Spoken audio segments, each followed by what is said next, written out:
ang unang clue ni Soho patungkol sa mga apostles ng Itarem at mukhang hindi pangkaraniwan ng lakas nito na ayon pa ng ating bida na sa lahat ng ataking natanggap niya, ito na ang pinakamalakas at pinakamasakit dahil muli na naman nating masasaksihan ang sobrang init na laban na kahit ang Rakanspang hindi na nakapagtimpi pa sa sobrang galit at mukhang may madidiskubrihan ng ating bida kaya huwag na nating patagalin pa. Let's go!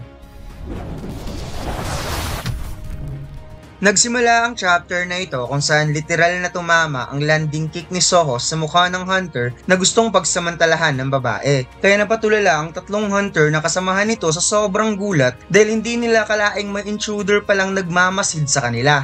Napakamot na lamang sa ulo si Bero kasama ang espada at ang dalawang shadow soldier. Samantalang napasigaw ang mga hunter nang nakita nilang bumagsak ang kanilang kasamahan at bumaon pa talaga sa lupa. Napansin ng ating bida na gumalaw lang ng kusa ang kanyang katawan at parang mali yung ginawa niya. Samantalang ang mga hunter hinanda na ang kanilang mga weapons at napatanong kung sino siya. Naisip ng ating bida na ang panghihimasok sa ibang guilds ay isang illegal, kaya napatanong siya kung ano ang gagawin niya. Subalit may biglang naisip si Soho. Gamit ang Shadow Extraction Form Change, nagulat si Bero sa kanyang nakita dahil ang astral body ng Black Shadow Razans na nasa tabi niya ay bigla itong lumipat sa ulo ni Soho at naging mask upang hindi makita ng mga hunter ang kanyang mukha. Sinabi ng ating bida na mukhang gumagawa kayo ng human trafficking kaya ibinalik niya ang katanungan kung ano tong ginagawa ng mga hyena guilds bastards. Habang hinahanda ang sandata, napatugon ng hunter na hindi lang trespassing ang ginagawa nito sa kanilang teritoryo at napawika, "Who the hell are you? Gusto mo na bang mamatay?" Kaya kaagad niyang inutusan ng mga kasamahan niyang hunter para tapusin ang ating bida. Inatake si Soho gamit ang dagger at effortless lang itong iniwasan ng ating bida. Inisip niya na base sa na-research niya, ang average rank ng Hyena Guild member ay nasa D-rank Awakener, kaya hindi niya gagamitin ang kanyang buong lakas just in case. Pinakawalan ng ating bida ang kanyang average punch, subalit parang hangin lang ang hunter na tinamaan nito dahil tumalsik lang naman ito na sobrang lakas na parang tinamaan ng hindi pangkaraniwang suntok. Kaya napadilat ang mata ng dalawang hunter at makikitang nagkapunit-punit pa talaga ang damit ng hunter sa lakas ng suntok ni Soho. Nagsimula nang umatake ang ating bida kung kaya't lumipad dito upang magbitaw ng malupitang sipa kaya talsik ang ngipin ng hunter at bumaon sa mukha nito ang sapatos ni Soho. Samantalang napabilib naman si Bero sa Young Monarch dahil parang kailan lang wala nang kahirap-hirap na pinabagsak ni Soho ang mga D-rank Awakeners. Bagsak ang lahat ng hunter at hindi makapaniwala ang ating bida na ganun lang niya kasimpleng tinalo ang mga ito. Nasa level 16 na si Soho at kung napapansin niyo mga lods, wala pang class si Soho kahit mayroon na siyang Shadow Extraction. So ibig sabihin, baka yung pinaka-rare na classification ang ibibigay sa kanya ng system dahil nabigyan siya ng Wind Elemental skills kahit anak siya ng isang Shadow Monarch. At mukhang binibuild up talaga itong si Soho mga lods na magiging napaka-OP base sa kakayahan nitong kayang gamitin ng kahit anong klaseng weapon na magre-resulta sa kakayahan niyang gamitin ng kapangyarihan ng 8 monarchs. I can't imagine kung sabay kakalabanin ng dalawang napakalakas na monarch ang mga Itarems. Song Soho, ang monarch na may kapangyarihan ng 8 monarchs at ang pinakamalakas sa lahat na kayang kontrolin ang 10 millions of Shadow Soldier, the great Song Jinwoo, the Monarch of Shadow. Anyways, matapos talunin ni Soho ang lahat ng hunter, itinali niya ang mga ito at pinakawalan ng mga nakidnap. Kaya sobra silang nagpapasalamat sa ating bida at napatanong kung siya ba ay hunter from Hunter Association. Sagot ng ating bida, parang ganun na nga. Kaya siya na lamang ang bahalang mag-aasikasa dito at pwede na silang tumakas sa ligtas na lugar. Nakaalis na ang mga nakidnap at napakamot si Soho sa ulo dahil hindi pa rin niya alam kung bakit nangingidnap ang Hyena Guild. At biglang tinawag si Soho ng espada na parang nagmamadali ito dahil nakaramdam daw siya na nasa malapit lang dito. Kaya napatanong ang ating bida kung ano ang kanyang nararamdaman. Sinabi ng espada na ang rason talaga kung bakit sinabi niya na pupunta sila dito dahil sa bagay na nasa loob ng bodega na yan. Kaya binuksan ni Soho ang bodega at hindi siya makapaniwala sa kanyang nakita. Dahil nakita niya ang iba't ibang klaseng kulungan at mukhang dito ay kinukulong ang mga tao na makikitang mayroong iba't ibang klaseng kimikal na ine-inject at ipinapainom sa mga hostages. Biglang nakaramdam si Vero ng isang hindi malinaw na energy at dito'y napansin nila ang isang kulungan na mayroong tuta at marami itong bandages sa katawan. Kaya napatanong ang ating bida kung bakit pati tuta ikinulong nila at ano kaya ang balak ng Hyena Guild sa asong ito. Samantalang nanginig ang espada habang nakikita niya ang tuta na nasa kulungan at sinabi niya kay Soho na hindi yan isang tuta. Isa itong young wolf puppy na wikang ito ang descendant ng King of Beasts, the Monarch of Fang. Kaya napawat na lamang ang ating bida. Ipinaliwanag ng espada na bago natalo ang Monarch of Fang sa digmaan against Shadow Monarch, ibinigay niya muna ang kanyang descendant sa isang guard at inilikas sa sanctuary. Dahil naniniwala ito na as long as ang kanyang bloodline ay hindi mawawala, isa na namang Monarch of Fang ang ipapanganak. At sa totoo lang daw, hindi niya gustong may bago na namang Monarch of Fang na ipapanganak dahil gusto sana niyang putulin ng kanyang family bloodline. At kung naaalala natin mga lods, nung nalaman ng King of Beasts na naging 100% Shadow Monarch si Jinwoo dahil sa Blackheart, kaagad siyang tumakas at pumunta sa Sanctuary. At ngayon nalaman natin ito pala yung ginawa niya bago siya pinaglaruan ni Jinwoo ng 5 slashes to survive.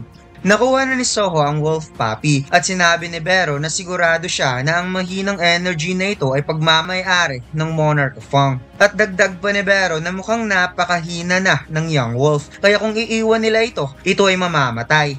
May biglang dumating kaya napadilat ang mata ng ating bida at sinabi nito na nakita daw niyang na-knockout ang mga hunter sa labas kaya inisip niya na may kakaunting tao na sumalakay. Subalit mukhang iisang tao lang pala ang nandito. Kagad ginamit ni Soho ang Shadow Mask upang hindi makita ang kanyang muka dahil hindi niya akalaing may natitira pa palang hunter. Subalit siya ay nagulat dahil isa pala itong monster. Sinabi nito na wala talagang kwenta ang mga Hyena Guild at tama lang talaga ang hinala niya na hindi mapagkakatiwalaan ng mga tao. Nakilala siya ng espada at hindi ito makapaniwala na buhay pa pala si Brookie, bagay na ikinagulat naman ni Soho na magkakakilala pala ang dalawa. Paliwanag ng espada na ito ang guard na binanggit niya kanina na pinagkakatiwalaan ng Monarch of Fang na alagaan ng descendant. Nakilala din siya ni Brookie at kinumusta siya nito na wikang hindi siya makapaniwalang buhay rin pala itong si Rakan's Fang. Galit na sinabi ng espada na mukhang nakalimutan na ni Brookie na inutusan nito ng King of Beasts na bantayan at alagaan ng descendant. Ngunit ano ang ginawa nito? Bakit umabot sa ganitong state ang kanilang descendant? Tumahimik lamang si Brookie at napawikang what the hell humans. Bigla itong lumapit kay Soho at kinuha ang descendant at sinabi, sino ka para palitan siya sa kanyang possession. Napansin ng ating bida na sobrang lakas ni Brookie at hindi niya na malayang inatake na pala siya nito ng napakalakas na sipa na kaagad namang nadepensa ni Soho ang kanyang sarili, ngunit tumalsik pa rin ang ating bida sa sobrang lakas to the point na tumagos siya sa labas ng bodega at bumangga sa container van. Kaagad lumabas si Vero at napaiyak sa sobrang pag-aalala sa young monarch at napawika ang ating bida na sa lahat ng ataking natanggap niya, ito na yung pinakamalakas at pinakamasakit. Nakita ni Vero na dumugo ang ulo ni Soho kaya sumigaw na naman ito sa sobrang pag-aalala. Kaya sinabi ni Soho na huwag itong sumigaw dahil tumutunog pa ang kanyang ulo hanggang ngayon sa lakas ng pagkabangga. At biglang nag-level up ang kanyang skill resilience na makikitang nadagdagan ng kanyang physical defense ng 20%. Paliwanag ni Vero kay Soho na nung dumating daw sila dito, nakaramdam siya ng hindi malinaw na energy na naiwan sa lugar na ito. At ngayon nalaman niya na ito ay energy ng isang Itarim. Nararamdaman daw niya ang energy ng Itarim kay Brookie. Samantalang nanginginig na sa sobrang galit si Rakan's Fang na makikitang nag-electrify ang espada at sinabi na kung alam ba ni Brookie ang ginagawa niya sa Monarch's descendant. Tugon ni Brookie, ano sa tingin ng Rakan's Fang ang kanyang ginagawa, na siya ay nawalan ng sanctuary at ngayon nagawa pa rin niyang ma-maintain ang amount ng kanyang kapangyarihan. Kung saan na-realize ng espada na mayroong ginagawang masama si Brookie sa Monarch's descendant.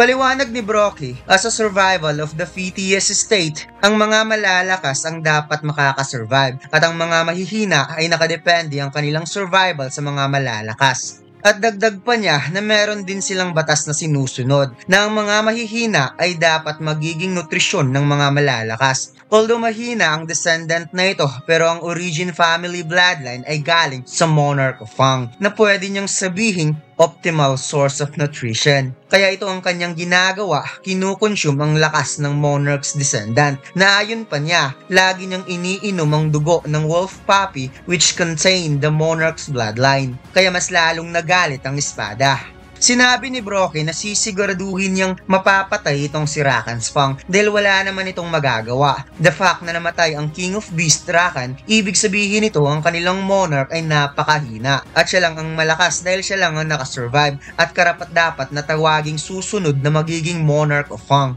Biglang nag-hand gesture ang ating bida na parang ginamit niya ang ruler's authority upang kontrolin si Rakan's Fang para patamaan ang braso ni Brockie at nang mapakawalan nito ang Monarch's descendant kung saan kaagad naman itong nahawakan ni Bero. Muli nang nahawakan ni Soho si Rakan's Fang at sinabi niya sa espada na isa itong magandang pagkakataon at mukhang galit na itong si Fang kay Brockie. Naayon pa ni Soho na mayroon din siyang gustong gawin sa siraulo na ito.